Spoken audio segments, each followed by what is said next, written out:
नमस्कार, KP news के bulletin में आपका स्वागत है। मैं हिना शेख आपके साथ। आइए सबसे पहले देखते हैं मुख्य समाचार। बेंगलुरु में 70 साल की वृद्ध महिला की हत्या, शव के कई टुकड़े मिले। महाराष्ट्र, सुप्रिया सुले का अजित पवार व सुनेत्रा पर बड़ा हमला। बोली पत्नी संसद के भीतर जाएगी और पति को कैंटीन में पर्स लेकर बैठना होगा। आज रेलवे को 41,000 करोड़ का मेगा गिफ्ट देंगे पीएम मोदी।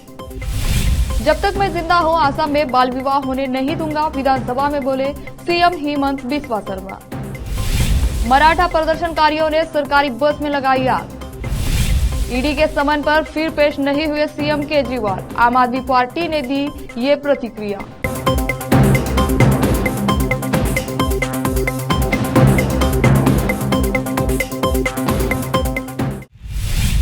अब समाचार विस्तार से।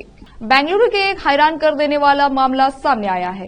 दरअसल केसीआर पुरम इलाके में एक 70 साल की वृद्ध महिला का शव मिला है। शव के कई टुकड़े कर एक ड्रम में रखे गए थे। पुलिस ने जानकारी दी कि शव को एक खाली जगह रखा हुआ था। शव खाली जगह से मिला है। पुलिस के अनुसार महिला की पहचान की जा सकी है। वृद्ध महिला का नाम सुशीलमा के रूप में हुई है, जो के आर पुरम के करीब निसर्ग लेआउट के पास किराए के फ्लैट में अपनी बेटी के साथ रह रही थी। इस मामले पर अतिरिक्त आयुक्त पूर्व रमन गुप्ता ने संवाददाताओं से कहा, पीड़िता अपनी बेटी और 2-3 रिश्तेदारों के साथ रह रही थी। उनके सभी रिश्तेदार आसपास ही रहते हैं। पुलिस ने कहा कि अपराधियों ने महिला के हाथ और पैर काट दिए हैं, जो गायब है। फिलहाल पुलिस इस मामले की जांच कर रही है। पुलिस ने जानकारी दी कि शव की खोज हुई तब जब स्थानीय लोगों ने उस जगह से आ रही दुर्गंध के बारे में पुलिस से शिकायत की। बारामती सीट को लेकर भाभी और ननद में जारी सियासी जंग और तेज हो गई है। सांसद सुप्रिया सुले ने अजित पवार और अपनी भाभी सुनेत्रा पवार पर अब तक का सबसे बड़ा निशाना साधा है। पुणे में एक जनसभा को संबोधित करने के दौरान सुप्रिया सुले ने कहा कि मैं वोट मांग रही हूं, मैं अपने पति सदानंद सुले को वोट मांगने के लिए घुमा नहीं रही हूं। पत्नी संसद के भीतर जाएगी और पति को कैंटीन में पर्स लेकर बैठना होगा। संसद में नोटपैड चलाते हैं मैडम। जनसभा को संबोधित करते हुए सुप्रिया सुले ने आगे कहा कि मैंने अपने पति को बोला है, मेरे पति का यहाँ क्या काम है। हमारी शादी मतलब आती क्या खंडाला, खंडाला के नीचे पति और ऊपर मैं। क्या मेरा पति यहाँ हो, मेरा पति यहाँ आकर भाषण करे, क्या यह आपको मंजूर है? संसद में मेरा पति जाने वाला है या फिर मैं? पति कैंटीन में बैठे, वैसे मेरा पति आता नहीं है, लेकिन जिस पति अजित पवार को उत्साह है वह पत्नी के अंदर जाने के बाद कैंटीन में पर्स लेकर बैठे। मैं मजाक नहीं कर रही हूँ, आई एम सीरियस। सुप्रिया ने आगे हमला तेज करते हुए कटाक्ष किया कि संसद में नोटपैड लगाते हैं मैडम, पर्स नहीं लगाते हैं। पर्स में कहाँ पैसे दोगे?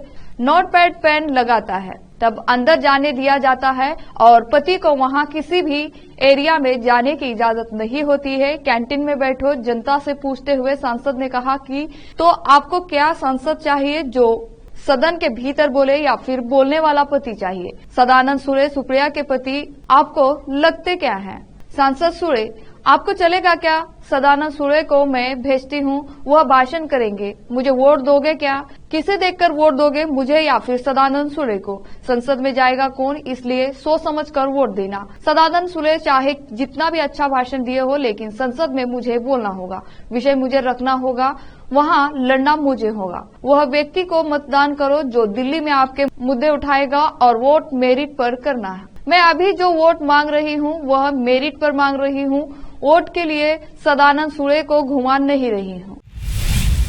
प्रधानमंत्री नरेंद्र मोदी आज देश में 553 रेलवे स्टेशनों के पुनर्विकास के लिए नींव रख दी है। आज रेलवे के लिए बड़ा दिन माना जा रहा है। पीएम ने आज दोपहर 12:30 41,000 करोड़ रुपए से अधिक की 2000 रेलवे के इंफ्रास्ट्रक्चर प्रोजेक्ट देश का समर्पित किया गया है। जानकारी के लिए बता दें कि ये रेलवे स्टेशन 27 राज्यों व 9 केंद्र शासित प्रदेशों में है।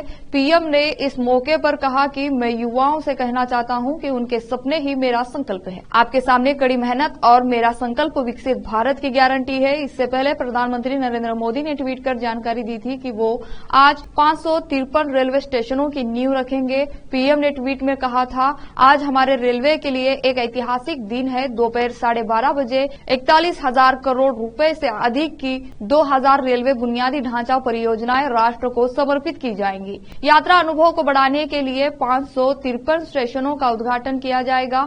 अमृत भारत स्टेशन योजना के तहत पुनर्विकास किया जाएगा।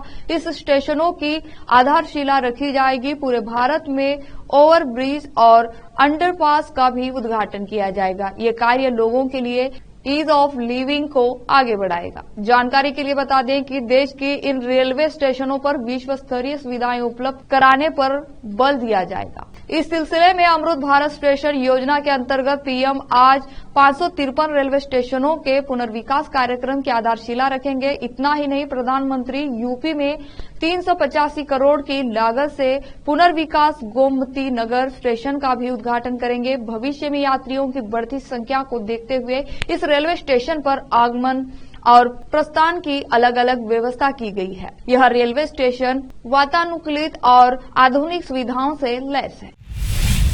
असम में मुस्लिम विवाह और तलाक कानून के निरस्त होने के बाद राजनीतिक घमासान मचा हुआ है। इस राजनीतिक घमासान की चिरांगी आज राज्य के विधानसभा में भी पहुंच गई। विपक्ष ने इस मुद्दे को सदन में उठाया। इस मामले में जबरदस्त हंगामा हुआ। इस बीच मुख्यमंत्री हेमंत बिस्वा शर्मा भी तेज में आ गए। उन्होंने सदन में कहा कि जब तक मैं जिंदा हूं, राज्य में बाल विवाह नहीं होने दूंगा। हेमंत ने कहा, कुछ लोगों ने मुस्लिम बेटियों को बर्बाद करने और उनका शोषण करने की दुकान खोल रखी है, लेकिन अब ऐसा नहीं होगा। मैं इन दुकानों को पूरी तरह से बंद कराकर ही चैन लूंगा।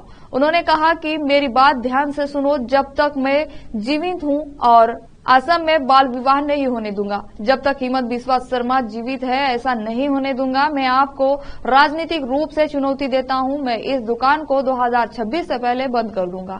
बता दें कि असम सरकार ने राज्य में मुस्लिम विवाह और तलाक पंजीकरण अधिनियम 1935 को निरस्त कर दिया है।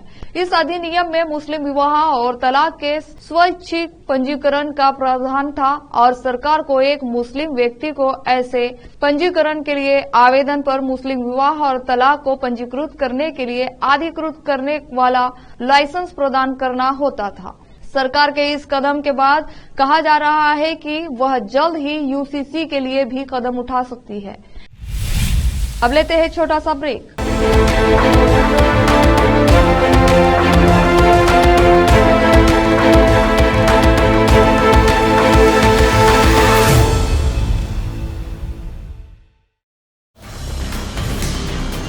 हिंदुस्तान के हर कोने में हम हैं मौजूद। 24 घंटे हालात पर गहरी नजर, खबरों से जुड़े चुपते सवालात और आपको दिखाता है धार्मिक, सामाजिक, राजनीतिक, लोकल और इंटरनेशनल न्यूज की सबसे बेहतर कवरेज, जो आपको रखती है हर पल बाखबर। देश और दुनिया भर की खबर के लिए देखते रहें केपी न्यूज 24/7।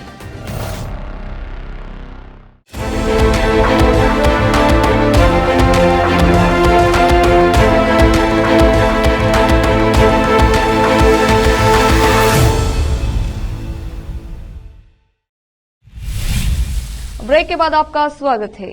महाराष्ट्र में मराठा आरक्षण का मुद्दा जोर पकड़ रहा है और राज्य सरकार के खिलाफ विरोध प्रदर्शन कर रहे लोगों में काफी गुस्सा है। सोमवार को अंबाद तालुका के तीर्थपुरी शहर के छत्रपति शिवाजी महाराज चौक पर मराठा प्रदर्शनकारियों ने राज्य परिवहन की बस में आग लगा दी। बता दें कि मराठा समुदाय मराठा आरक्षण के मुद्दे पर राज्य सरकार के खिलाफ लंबे समय से विरोध प्रदर्शन कर रहा है। राज्य परिवहन की बस में आग लगाने की वीडियो की पुष्टि CPRO MSRTC द्वारा की गई है। वीडियो में क्षतिग्रस्त बस में आग की लपेटों और धुएं के गुब्बारे को देखा जा सकता है। मराठा समुदाय को आरक्षण के लिए आंदोलन का नेतृत्व कर रहे मनोज जरांगे ने महाराष्ट्र के उप मुख्यमंत्री देवेंद्र फडणवीस पर उनकी हत्या कराने का प्रयास करने का आरोप लगाया है। जरांगे ने जालना जिले के अंतरवाली सराटी में 1 घंटे से अधिक के अपने भाषण के दौरान कहा कि मुख्यमंत्री देवेंद्र फडणवीस हत्या कराने का प्रयास कर रहे हैं, लेकिन हम उनके आवास तक मार्च करेंगे। सोमवार को भी दिल्ली के सीएम अरविंद केजरीवाल ईडी के समन पर पेश नहीं हुए। दिल्ली के सीएम अरविंद केजरीवाल ने ईडी के समन को फिर से ठुकराया है। बता दें कि ईडी का यह 7वां समन था। इससे पहले भी आम आदमी पार्टी के संयोजक अरविंद केजरीवाल ईडी के समन को गैर कानूनी बताकर ठुकरा चुके हैं। कथित शराब घोटाला मामले में ईडी सीएम केजरीवाल से पूछताछ करना चाहती है। इस मामले की अगली सुनवाई 16 मार्च को होनी है। आम आदमी पार्टी ने ईडी के समन पर कहा कि यह मामला कोर्ट में है और मोदी सरकार को इस तरह दबाव नहीं बनाना चाहिए। आम आदमी पार्टी ने कहा कि ईडी को इस मामले में कोर्ट के फैसले का इंतजार करना चाहिए और हम इंडिया गठबंधन नहीं छोड़ेंगे। हरियाणा INLD प्रमुख नफे सिंह राठी की गोली मारकर हत्या पर झज्जर DSP शमशेर सिंह ने कहा, शिकायत के आधार पर एफआईआर दर्ज कर ली गई है। बताया गया है कि 5 टीमों का गठन किया गया है, जांच की जा रही है। आरोपी को जल्द से जल्द गिरफ्तार किया जाएगा। DSP शमशेर सिंह बोले कि हर तरह के CCTV कैमरों की मदद से सबूत इकट्ठे किए जा रहे हैं। संदिग्ध गाड़ी की भी जांच की जा रही है। बता दें कि INLD के हरियाणा के अध्यक्ष और पूर्व विधायक नफे सिंह राठी की गोली मारकर हत्या कर दी गई थी। ये घटना बहादुरगढ़ के बराही फाटक के पास हुई है। बदमाशों ने उन पर ताबड़तोड़ गोलियां चलाई, जिसमें नफे सिंह राठी गंभीर रूप से घायल हुए थे। उन्हें संजीवनी अस्पताल ले जाया गया, जहां डॉक्टरों ने उनकी मौत की पुष्टि कर दी। INLD के प्रदेश अध्यक्ष नफे सिंह राठी की हत्या के बाद हरियाणा में सियासी पारा चढ़ गया है। कांग्रेस, आम आदमी पार्टी और इंडियन नेशनल लोक दल ने सरकार की आलोचना की। नफे सिंह राठी के बेटे जितेंद्र राठी ने पिता के शव का अंतिम संस्कार करने से मना किया है। जितेंद्र राठी ने मीडिया से बातचीत में कहा, जब तक उनके पिता की हत्या के दोषियों को पकड़ा नहीं जाता तब तक वो अंतिम संस्कार नहीं करेंगे। इससे पहले नफे सिंह के बेटे जितेंद्र ने पिता की सुरक्षा को लेकर उठाई गई मांगों को भी नजरअंदाज करने का आरोप लगाया था। उन्होंने कहा, जब तक हमें सुरक्षा प्रदान नहीं की जाती हम अंतिम संस्कार नहीं करेंगे। जितेंद्र राठी ने पिता की हत्या में स्थानीय राजनेताओं का हाथ होने की भी बात कही है। फिर से लेते हैं छोटा सा ब्रेक। हिंदुस्तान के हर कोने में हम हैं मौजूद। 24 घंटे हालात पर गहरी नजर, खबरों से जुड़े चुपते सवालात और आपको दिखाता है धार्मिक, सामाजिक, राजनीतिक, लोकल और इंटरनेशनल न्यूज की सबसे बेहतर कवरेज, जो आपको रखती है हर पल बाखबर। देश और दुनिया भर की खबर के लिए देखते रहें KP News 24/7। ब्रेक के बाद आपका स्वागत है।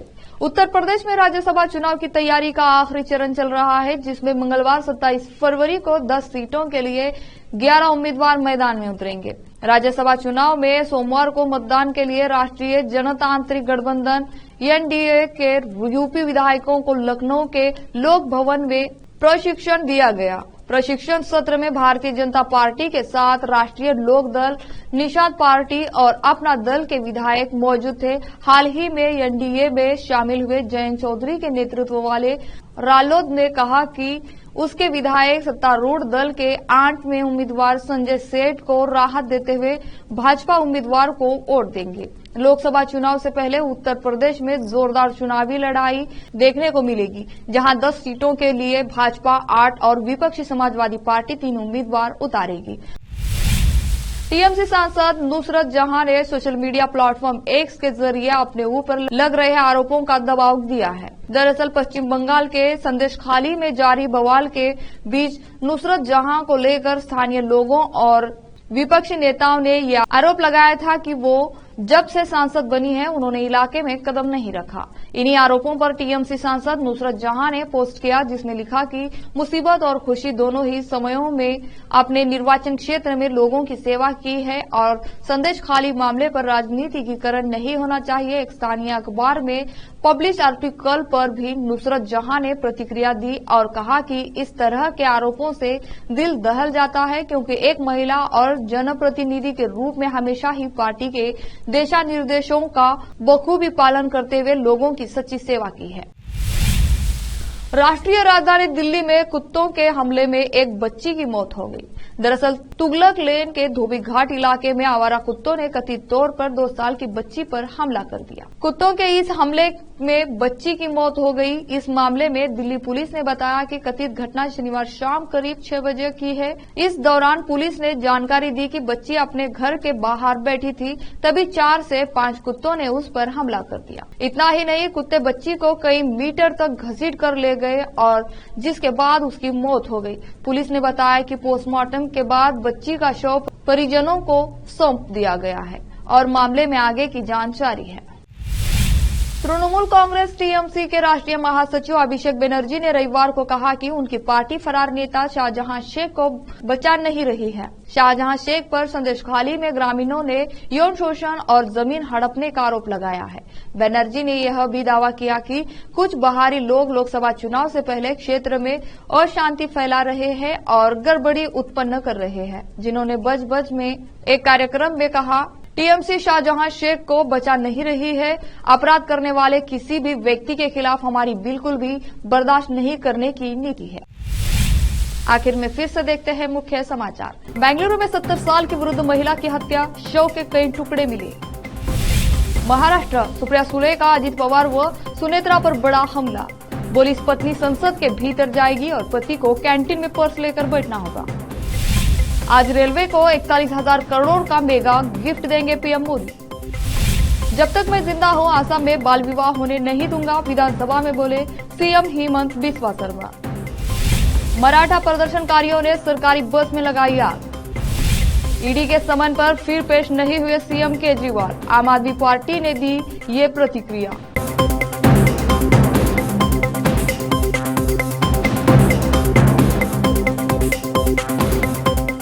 केपी न्यूज के बुलेटिन में आज इतना ही। देश और प्रदेश के समाचारों के लिए जुड़े रहे आपके अपने चैनल केपी न्यूज 24/7 से। धन्यवाद।